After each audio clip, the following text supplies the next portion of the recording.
I'm Lee Hinson-Hasty. I'm Senior Director of Theological Education Funds Development for the Presbyterian Foundation.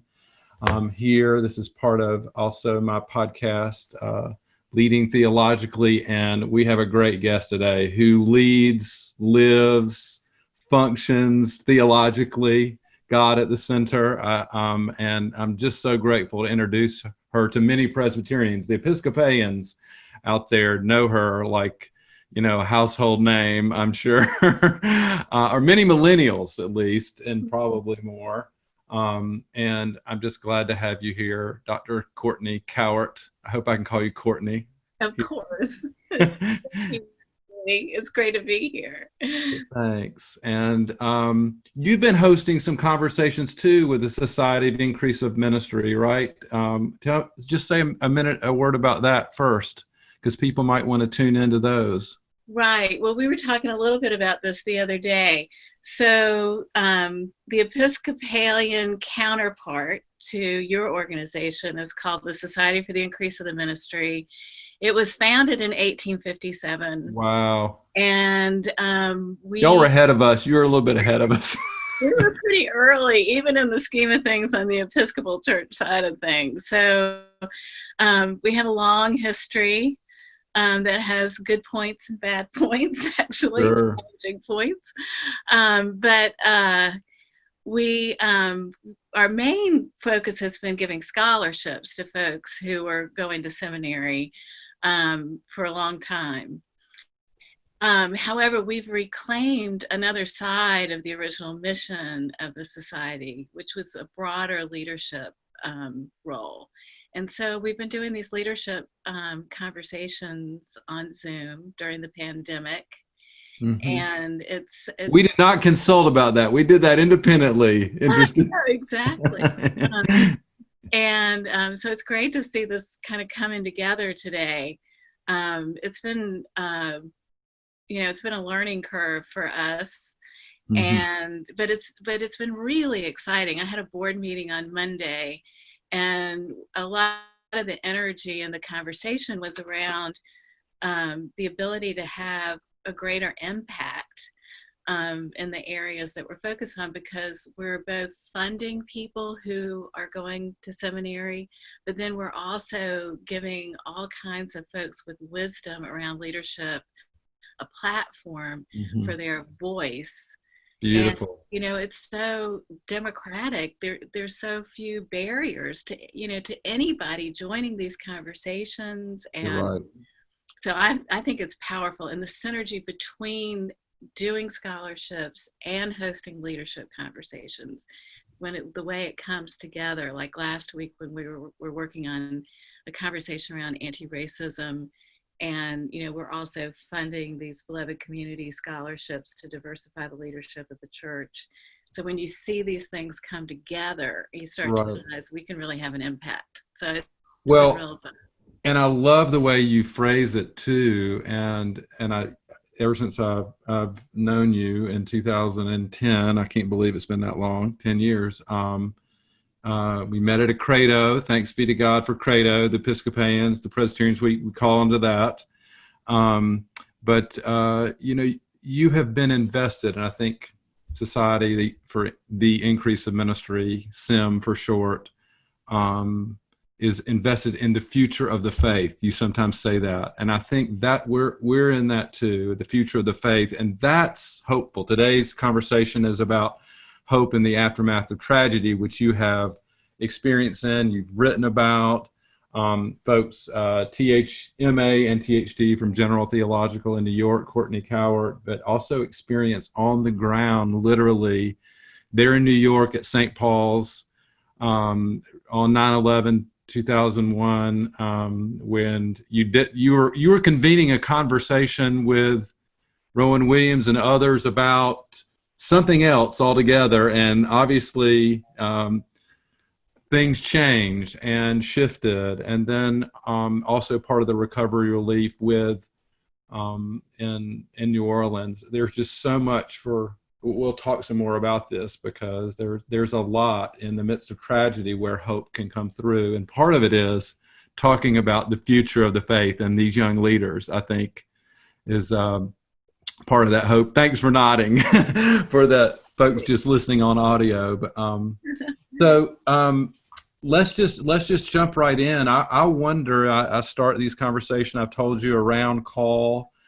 You were also on the staff at the now called the Forum for Theological Exploration, invested in curriculum kind of work around discernment, and just lead that beautifully. I participated in one of those workshops with you.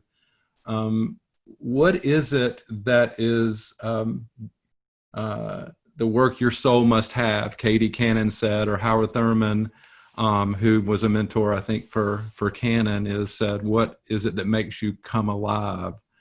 And I was noticing the last chapter of the book, American Awakenings. We'll post that in the thread there, is called "Live Like You Were Dying." So I'm guessing you've thought about this question about what makes you come alive in ways maybe others have not. Well, I think it's something we have to, a great question. I mean, I think it's one of my favorite questions in the world. And I think that's partially why I'm drawn to the discernment work. But it also is a question.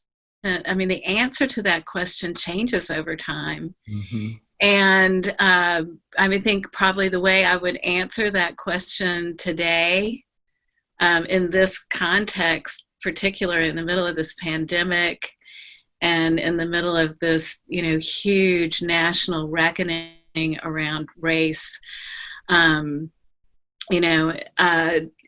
would be different probably than I did. I would have answered that question in the midst of 9/11 or Katrina even. Mm-hmm.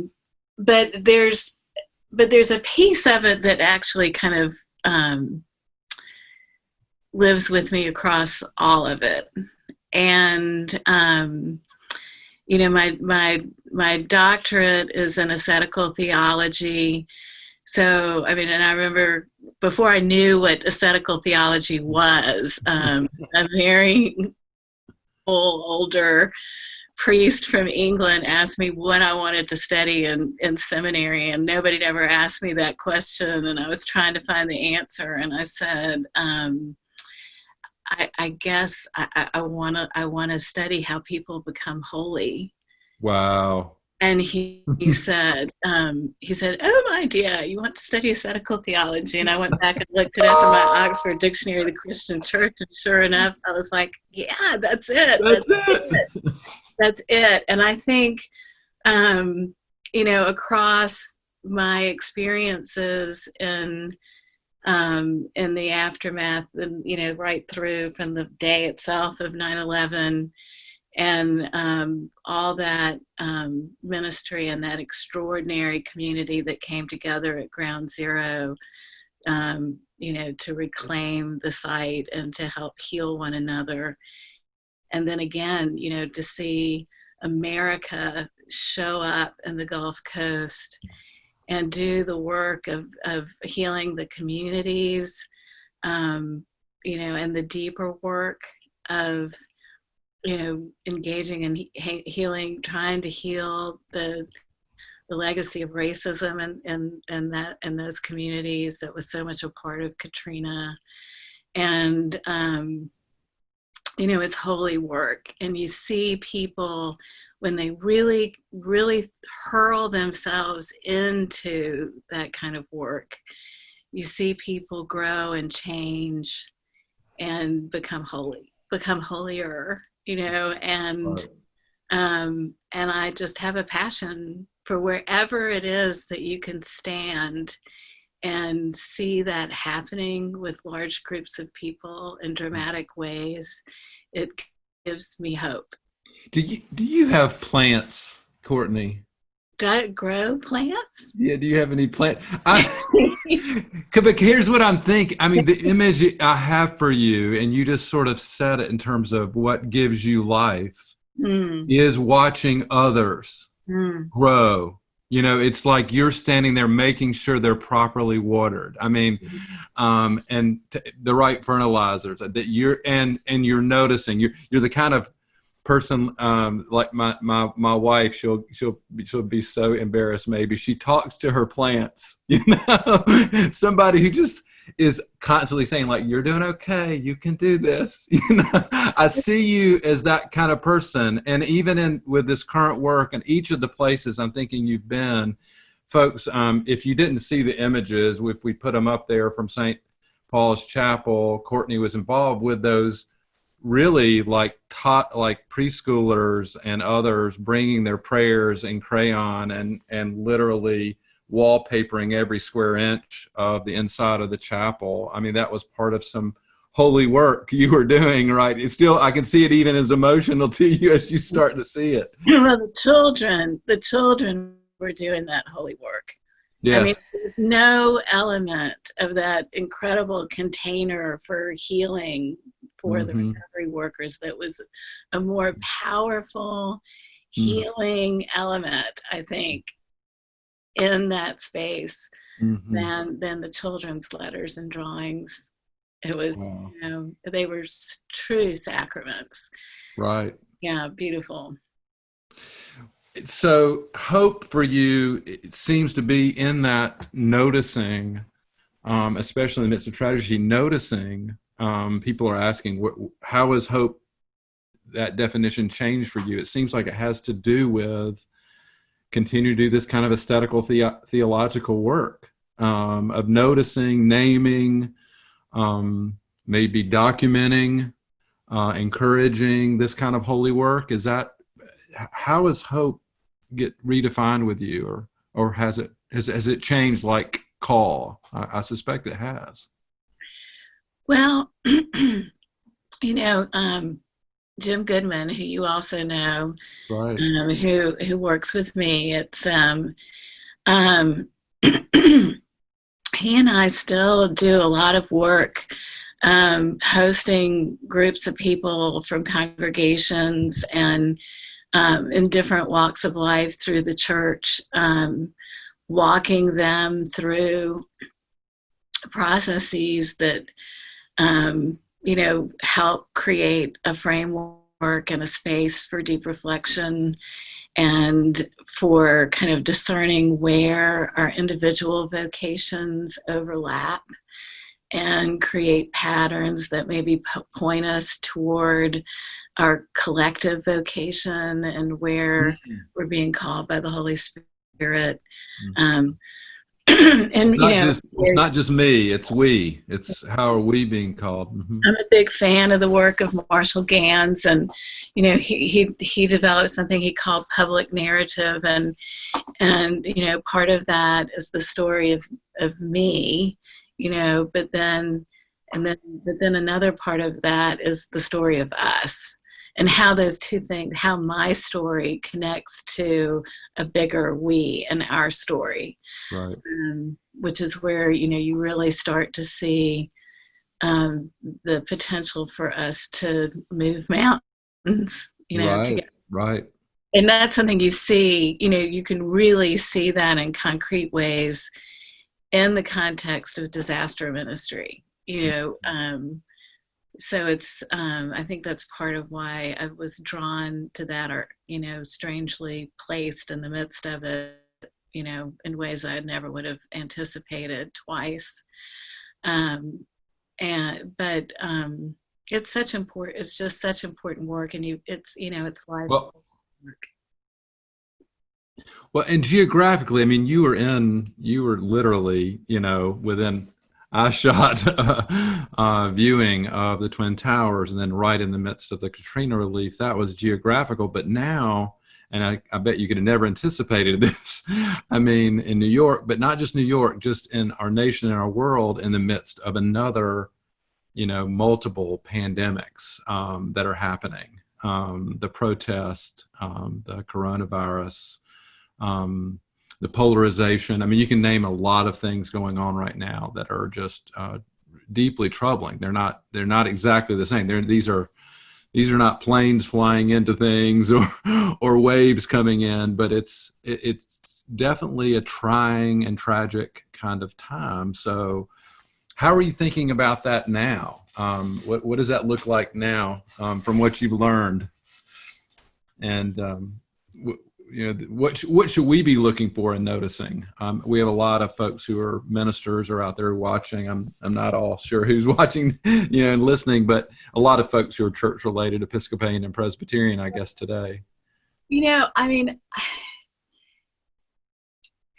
I've been a big, proponent of adaptive change, and I love innovation, and it's another piece of the context of ministry in chaotic times that has been, that has drawn me, because when we're cracked open and we're challenged deeply in ways like we are now and have been before, we're much more open to embracing change, and our motivation to be creative and innovative and to find new ways of doing the things we're called to do just seems to be really highlighted.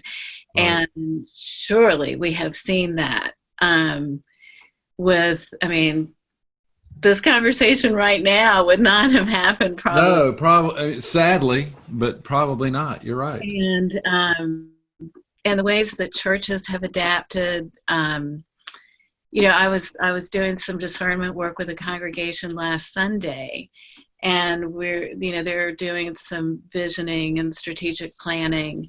And one of the questions we were asking them in terms of what they needed to let go, the last one was around, what fears did they need to let go of?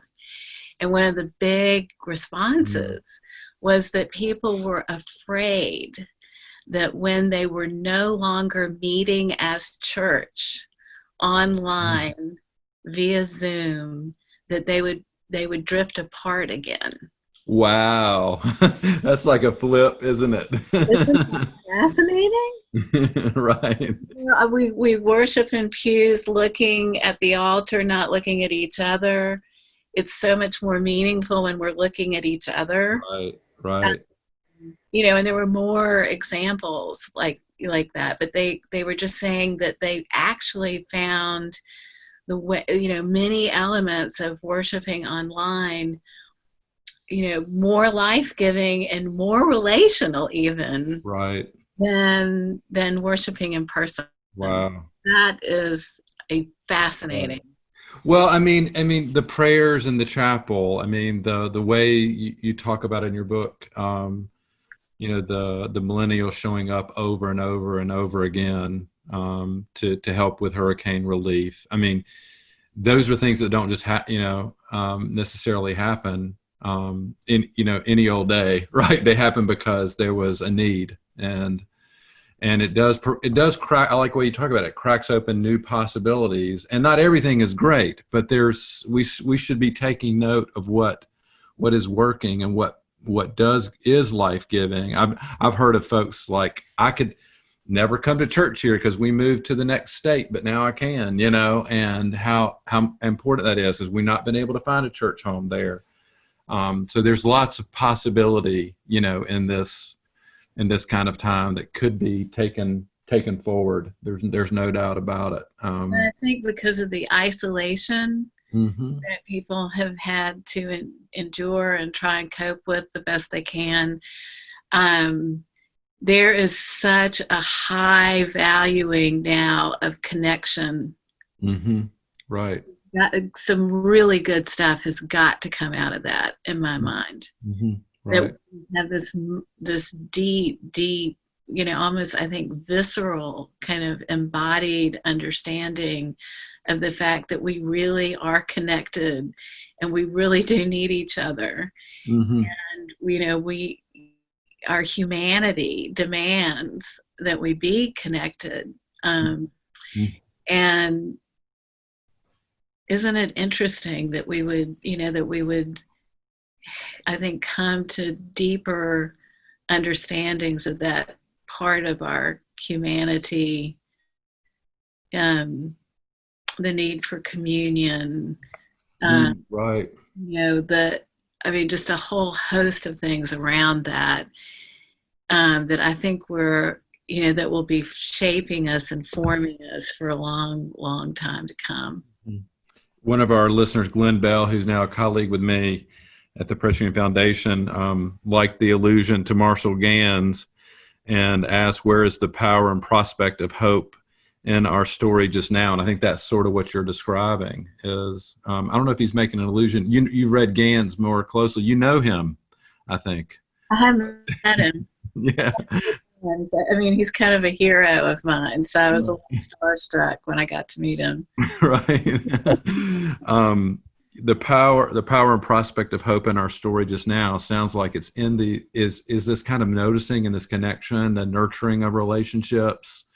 I have actually, I was talking to one of my colleagues this morning, and I'm writing more handwritten letters than ever. I had to get a whole nother, and making more just plain phone calls because people are a little zoomed out.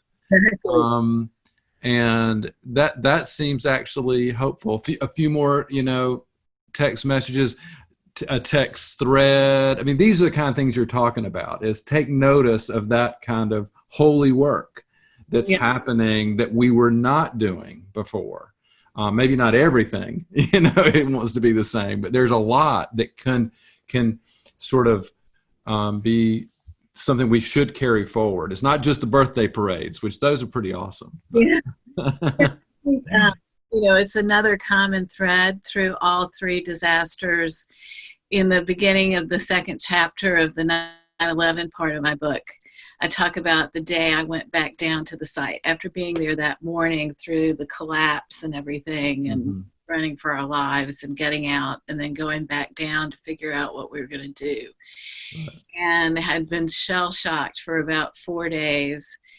And I had just kept hearing over and over and over in my head this mantra kind of, and it went, only people matter, only people matter, only people, only people, only people matter, only people matter.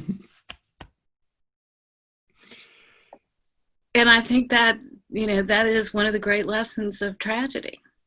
It is a huge reminder of kind of the primacy of connection and relationship and, cherishing one another and communion. Right. And I truly think, we lived through that in one way at 9/11. I think most people here will remember that.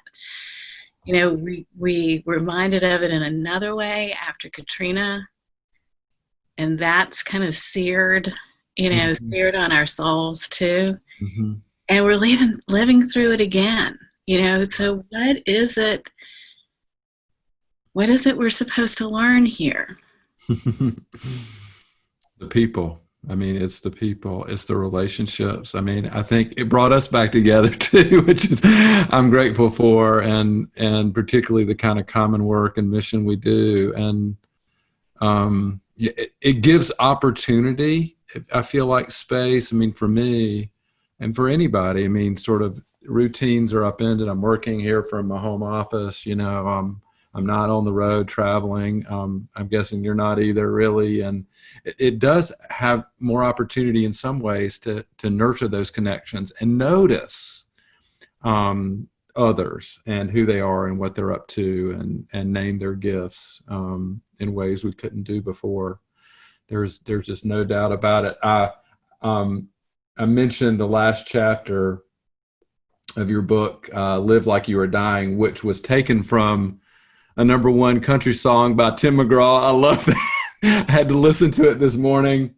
If there were not copyright, things, I'd probably play it right now. So everybody go and look it up, listen to it. But it has a great chorus, and I have to ask, it starts as, I went skydiving, I went Rocky Mountain climbing, I went 2.7 seconds on a bull named Fu Manchu. I loved deeper, I spoke sweeter, I gave forgiveness, I'd been denying. And said, someday I hope you will get a chance to live like you were dying, and just answers that question over and again. And it's that kind of opportunity of forgiveness and loving deeper and speaking sweeter. And I have to know, have you ridden that bull yet for 2.7 seconds? I wrote that book. My good friend John Meacham has written a book with Tim McGraw, and they did a big tour around the United States together, it was kind of an odd couple. Right. Yeah. I just, I guess it's a little corny in a way that I, ended the book with that. Except it just said it. It just said exactly. Mm-hmm. Mm-hmm. That the sort of, bottom line takeaway life lesson Mm-hmm. That, happened to me at 9/11, part of the awakening, was brought back to in Louisiana, and, and here we are again. I do think that when we confront our mortality, it just really, really helps us get very clear about what matters. Clear about what matters. And it's in that relationship with each other and with God, and you obviously are living that way, and the kind of investment you're making. I just want to say thank you, especially what you're doing with Society for Increase of Ministry. I think it is an investment into the future, into leadership. I love the beloved community kind of scholarships you're doing, and investment in that. I hope we'll stay in closer touch. I want to work together into the future, and I can't wait for that. And you also mentioned in that chapter about look for the helpers, right? That was from our friend Mr. Rogers. I brought him along today too. He stays with me. That's the most famous do you know he's a Presbyterian minister? That's our most famous Presbyterian. Yes. So that quote of his has become so widely known and and repeated. Right. Since I wrote the book in 2008, it's really interesting to see how people hold on to that. You were ahead of the curve. I can't believe we're already at the hour, and I know you've got other things going on today. I appreciate you squeezing us in today, and I'm so grateful again for you and all that you do. Friends, we'll be back in 2 weeks, and look for us here on Leading Theologically. But before we go, Courtney, would you be willing to charge and bless us today? Sure. I thought I would do that by reading the very end, a quote that ends the 9/11 portion of my book. It's a quote from one of our volunteers at St. Paul's Chapel, and it was something that she said as we closed the chapel at the end of the recovery and look towards the future. And this is what she said. And I just invite everybody to think about what she said as a kind of charge to all of us still today, as we go forward from here and as we continue to do God's work in the world in today's context. So Ula said, "It is only an end if you see it as an end. But I would like to see it as a beginning. We've all been in training here, and we've had a very powerful training. It's as if we've been given a torch. Now we have to go out into the world, each to where we belong, and bring the torch with us and take it from here to where it needs to go. Now we need to have the courage to move forward and move on and somehow allow the transformation to happen and translate all this into our lives in whatever form it needs to take. Let's allow the change, and let's allow the change to take place in the way it needs to take place. It might not be dramatic, it might be subtle, but let's not forget the lessons we learned from this. Let's not go back to where we were. There is no going back anyway. Right. Hallelujah. Amen. May that be. Thank you so much, Courtney. I look forward to watching some more of these beyond. Thank you. A lot of fun. Thank you for inviting me. My pleasure. And we're on Facebook, we're on YouTube, now we're on podcast, Leading Theologically. We'll look forward to seeing you soon. And God bless you and the work that you do, the ministry you do, and on your leadership. God bless Lee. Peace, everybody.